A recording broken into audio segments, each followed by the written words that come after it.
This portion is brought to you by Ideal Vision, Kingsley All Natural 13-in-1 Turmeric and Ginger Tea, and Columbia Sports for PH.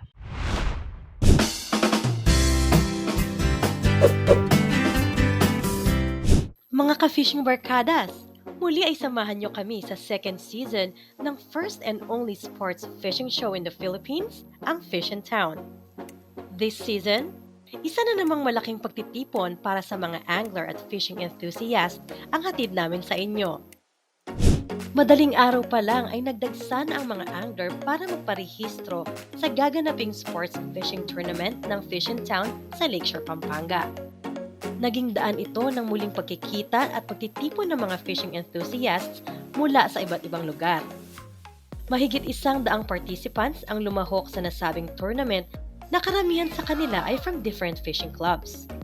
Dito ay masusubukan na naman ang diskarte, determinasyon at pasensya ng mga angler. Bawat isang angler ay maaaring humuli ng alinman sa mga species gaya ng dalag, tuman, tilapia, bangus, pangasius, at African catfish. May mga marshal na siyang nagbabantay at nagbibigay ng hudyat kung may mga nakahuli na sa mga participants. Titimbangin ang mga isdang kanilang nahuli at ang pinakamabigat lamang ang kinakailangan para manalo ng cash prize at trophies mula sa Fish in Town. Shoes and apparel mula sa Columbia, Philippines. 60,000 pesos worth of gift checks mula sa Ideal Vision. Products mula sa Kingsley All Natural 13-in-1 Turmeric and Ginger Tea. At mga exciting fishing items from Fishing Villa, Tackle and Outdoor. Are you ready na mga ka-Fish in Town na samahan ng ating mga anglers na sumabak sa tournament? So let's fish on! Habang naghihintay na matapos mag-fishing ang ibang angler, ang ilan naman sa kanila na saglit nagpahinga ay sumali sa pag-games ni Bogs Villanueva ng Fishing Villa, Tackle and Outdoor. This is one way to really engage all our participants na aside from the usual fishing tournament ay makipagtawanan at kulitan sa paglalaro kasama ng kanilang fellow anglers. And to further explain the mechanics of this game ay narito si Angler Amos. Take it away, Kuya Amos! Meron po tayong 5 contest for today para papasaya naman sa tournament. So we have the casting accuracy contest, the knot strength contest. We also have Bring Me, so typical parlor game. So we have the fishing relay and we have the tawag dito, split ring. Split ring, pagkabit ng split ring, pabilisan. So we have prizes courtesy of Fishing Villa.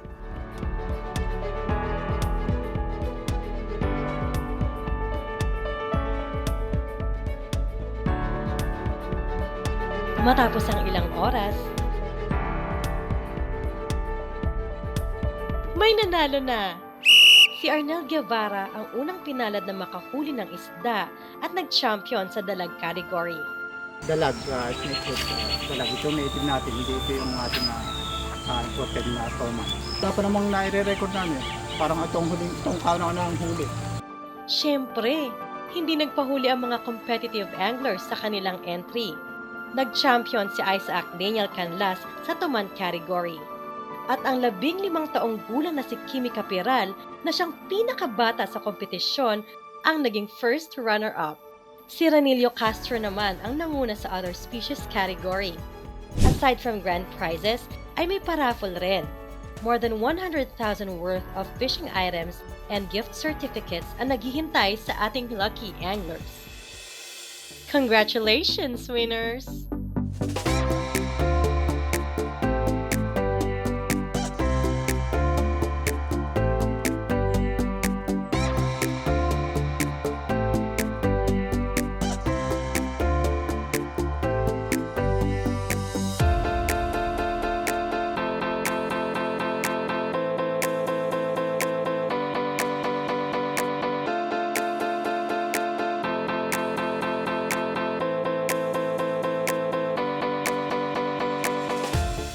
Nagkaroon kami ng pagkakataon na makapanayam ang ilang participants. Nagbahagi sila ng kanilang karanasan bilang isang angler. Ang fishing ay isa ring daan sa pagkakabuklod ng barkada at pamilya. tulad ng mag-amang Joseph at Jello. Excited daw ang anak sa nasabing tournament. So bali nahilig kami sa fishing mga 2 years ago. Ito na rin yung naging bonding namin mag-ama. Siya lang talaga pumilit sa akin na gusto niya sumali. Sabi ko, sige. Nung una nag-aalangan pa ako, pati mami niya, nag-aalangan kami sumali.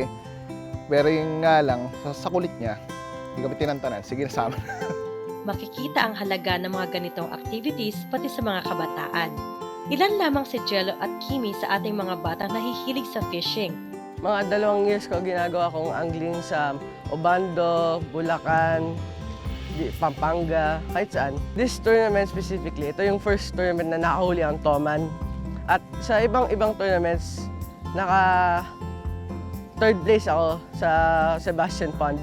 Nakilala rin namin si Richard Ocampo ng isang PWD or Person with Disability mula sa Baras, Rizal. Wala mang nahuli para magwagi. Ayon kay Richard, iba ang fulfillment na naibibigay sa kanya ng angling. Aksidente ako 2013. But nung makasulikat ako, bumalik ako ng fishing 2017.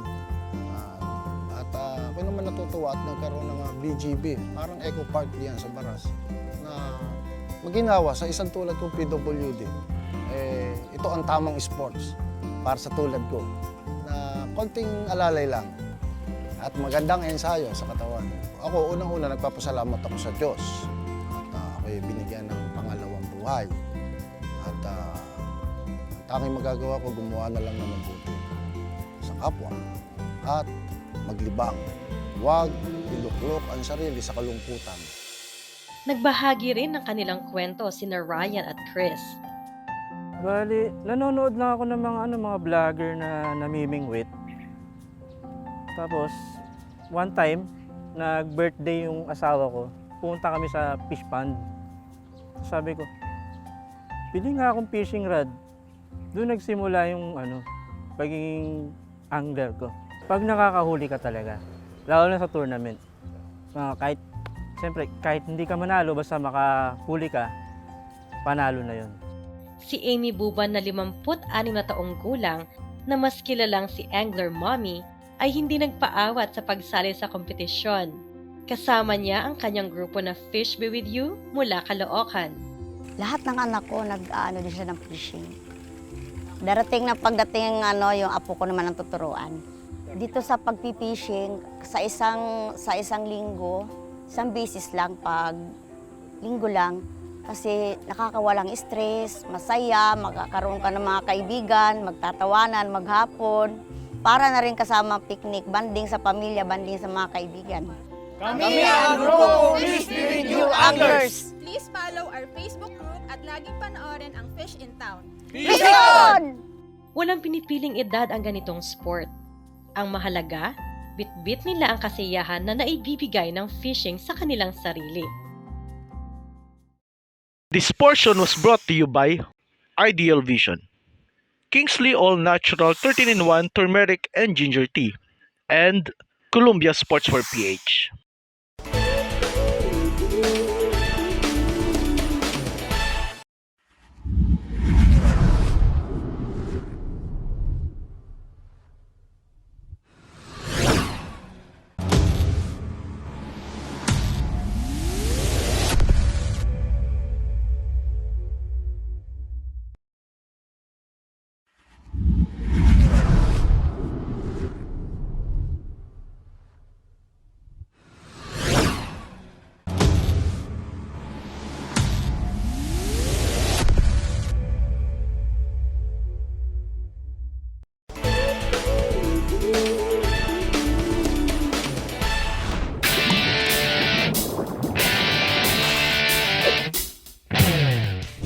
Fishing is for all. And kung isa kayong parent na gustong maiwas sa bisyo ang anak nyo, ay mas magandang sa murang edad pa lang ay sanayin nyo na sa sports. Of course, lalayo pa ba tayo? Narito na ang one-of-a-kind na sport fishing. Sport fishing is slowly rising in the field of sports, and we are lucky to have my partner Chris to guide the kids kung paano ba ang tamang way of fishing. Chris Nacum is a veteran angler na may mahigit 20 years na rin as an artificial lure angler. He is an all-around angler ranging from saltwater to freshwater, from shore casting to offshore. He was once a field tester angler sa Dubai, UAE, and isa sa mga professional staff na angler sa ating bansa. He is a founding member din ng Kabalen Anglers Club. Wow! So much achievement, partner Chris, ah! Ikaw na! Good day mga ka-fishing buddies! We're here at the Lakeshore, Mexico, Pampanga for today's episode of The Angler Zone. So other than using the correct fishing gear, you also have to have the correct outfit. So we're here with Columbia Sportswear Philippines. And today's episode, we're going to introduce how to use spinning gear for our newbie. So Kingsley, this is fishing gear. Specifically, it's called a spinning gear. And this is a spinning reel. This is the spinning rod. We have our line, we have our leader, and we have our lure. So these lures are called artificial lures. These are usually used for predatory fish, which are a lot in this lake. So I'll teach you how to use this one. This is a beginner setup. A beginner setup usually is just 6 or 7 feet long with a size 2.5 reel or size 3000 reel with a PE 0.8 or PE 1 line and a 15 to 20 pound leader with whatever lure is appropriate for this kind of fishing. So at this point, the most appropriate lure to use here is a soft plastic lure with a sinker on it. Are you ready to learn how to cast this one? Okay. Right? Okay. So first of all, this is the rod. You hold it this way. Okay? To cast this one, you have to hold the line this way. Okay? You see my hands? Then you open the bail here. Okay? So you keep this line in your index finger. You see it's not loose. So if you cast, you have to cast initially slowly. If you want as a practice, you can cast it this way. See? So once it hits the water, you see this bail. This is called the bail. So you close this one. Okay? Then you start reeling it in. For this type of lure, you have to put your rod tip down. Then you start reeling in slowly. This way. Okay? Okay. Sometimes you will know when you have a bite. It pulls. Then you put your rod tip up.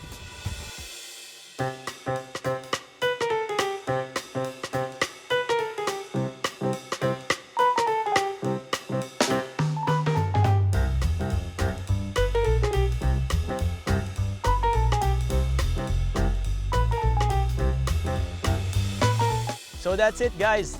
Thank you for watching this episode. After explaining on using our spinning gear to our guest Kingsley, we hope to see you again on the next episode of The Angler Zone.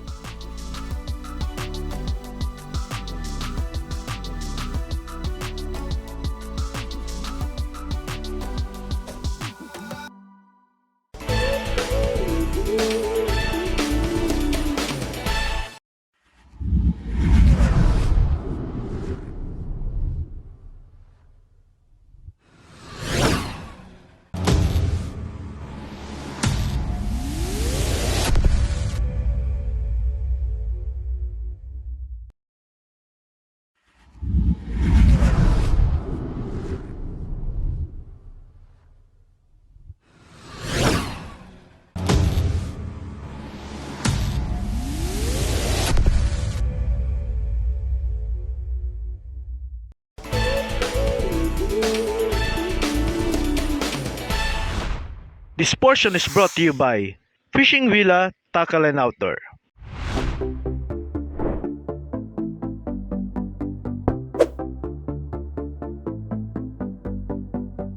After the successful tournament at Lakeshore, Pampanga, alamin naman natin ang tamang paggamit ng fishing gears or tackles.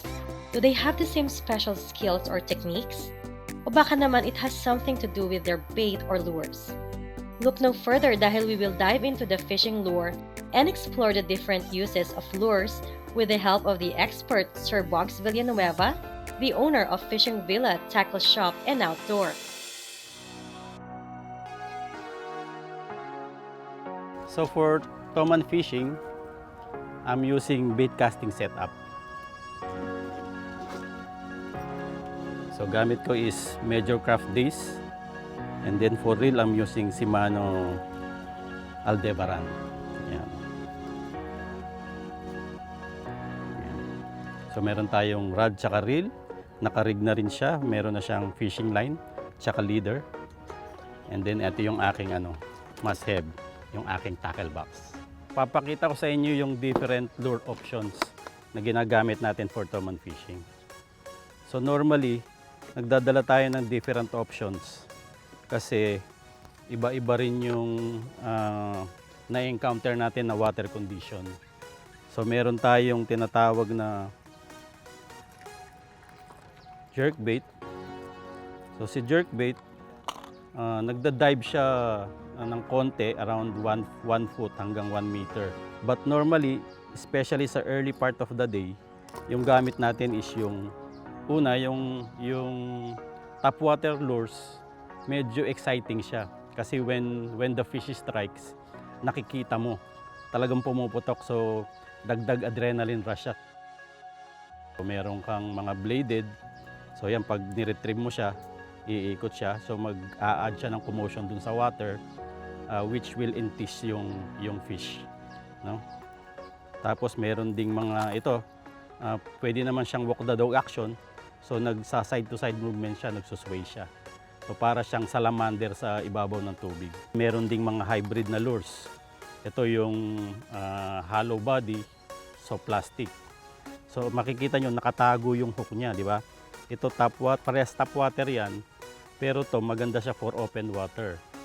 Pero pag yung condition is maraming vegetation, kasi yung mga vegetation, yun yung taguan ng isda. So, pumupunta tayo sa ganitong option. So, ang ang catch niya is nakatago yung hook niya. Oh. So, pag dumaan ka sa vegetation, hindi siya sasabit. Meron ding mga creature baits. Ito, parang ibon. So, para siyang duck. Tapos, meron siyang additional Colorado blade para pag ni-retrieve mo siya, iikot siya. So, nag-a-add siya ng vibration po. So, parang realistic movement yung pinipresent ng lure na to. Ito naman ay subsurface siya. So para siyang pencil, pero nasa ibaba siya ng water column. So pag ni-retrieve mo siya, pwede siyang magsa-side to side movement, or pwede rin siyang itong kanyang willow blade, iikot naman siya. Napakarami palang choices ng lures mga ka-fish in town, ano? Fishing has never been this more exciting because of the new fishing gears in our modern world. And speaking of gears and fishing, saan nga ba makakabili ng quality na gamit? Well, we are happy to show you na ang isa sa pinakamalaking tackle shop sa ating bansa ay nag-o-offer ng wide array of fishing tackles to make every angler swing their rods like a pro. Kaya naman, ang partner ko na si Chris Nocum ay bumisita sa bagong store ng Fishing Villa, Tackle Shop and Outdoor. Oh, grabe! Laki talaga ng shop mo ngayon, Sir Bogs, ah. Oo, kailangan So, anong nag-iba dito dun sa dati mong shop? Kasi nakikita ko, daming improvements from the previous shop, no? Yung previous content, dinala pa rin natin yon. And then we add a few more brands at saka few more models para ma-complement natin yung requirement ng PH market. Very nice. Ang dami mo ng stocks ngayon. Pwede mo ba kaming iikot para pakita mo yung mga bagong stocks ngayon?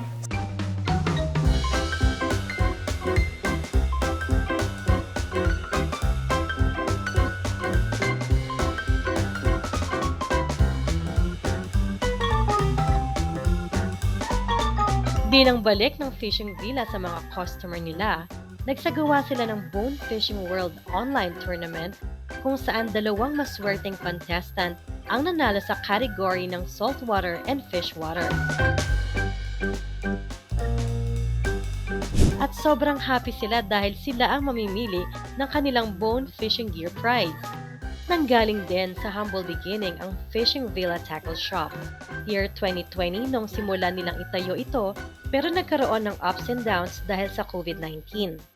Pero dahil na rin sa perseverance and hard work, ay unti-unti silang nakilala at lumaki. Naging importante rin ang role nila Sir Bogs to promote sport fishing na noon hindi pa talaga masyadong kilala. maganda ang advocacy ni Sir Bog sa future ng sport fishing sa Pilipinas. Sa country natin, although growing yung numbers, I would say compared to the other countries, medyo lagging pa tayo. I think maganda ngayon kasi maraming fishing communities, maraming mga fishing organization na nagpo-promote ng fishing in general, and then marami rin nag-i-initiate ng mga tournaments. So these are really good way na ma-promote siya. And then on your part din, so nagiging ano siya, more information is being disseminated to the general public about fishing. Estado ng fishing. Sabi ko, di ba, mas mababa yung numbers compared to the other country. The good side of it is mas grow tayo in terms of the pagtaas ng bilang ng nagpi-fishing. Mas maganda yung projection. So going up talaga siya. Dala na rin yan nung maraming nagpa-vlog kasi ngayon, madali na yung information dissemination, yung social media effect din nandyan. So I think in the next 5 years, mas magbo-boom pa siya. And I'm hoping as well na mas magiging responsible yung future mga anglers dito sa Pinas. No? Fishing Villa-wise, sana mas maging lumaki pa. Sana mas maraming brands, mas maraming options tayong mabigay, and then mas marami pa tayong community activities. This year and late last year, nag-introduce tayo ng mga online tournaments, mga fishing exploration. Sana in the future we can do pa more, no? And in doing so, ma-promote natin yung fishing in general. We can promote as well yung country. Sabi ko nga, marami pang location na hindi pa masyadong explored eh. We want to explore other location para ma-promote din yung tourism dun sa mga ibang spots dito sa country. So guys, kung meron kayong fishing needs, you can visit us dito sa store, sa Fishing Villa Tackle and Outdoor. Located tayo dito sa Quezon City, 84 Malakas Street, Barangay Central. Dito yan sa Diliman, Quezon City. This portion was brought to you by Fishing Villa Tackle and Outdoor.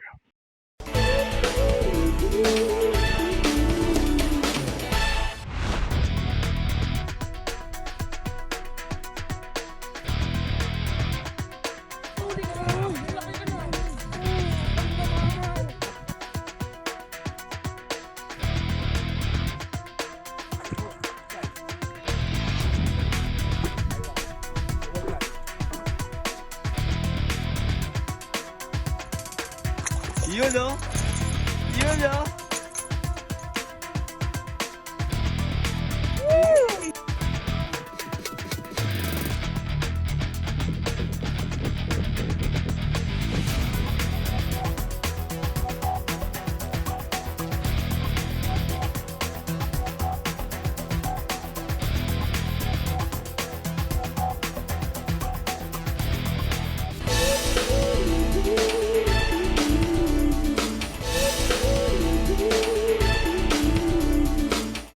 Layo ng Fish and Town na mabigyan ng pansin ang halaga ng sports fishing dito sa Pilipinas at maipakilala ang best fishing sites maging sa labas ng bansa na may kaakibat na malasakit sa ating yamang kalikasan. Simula lamang ito ng paghahatid ng mas komprehensibong kaalaman at kasiyahan sa mundo ng angling. Samahan niyo po kaming muli sa mga susunod naming fishing adventure dito pa rin sa Fish and Town.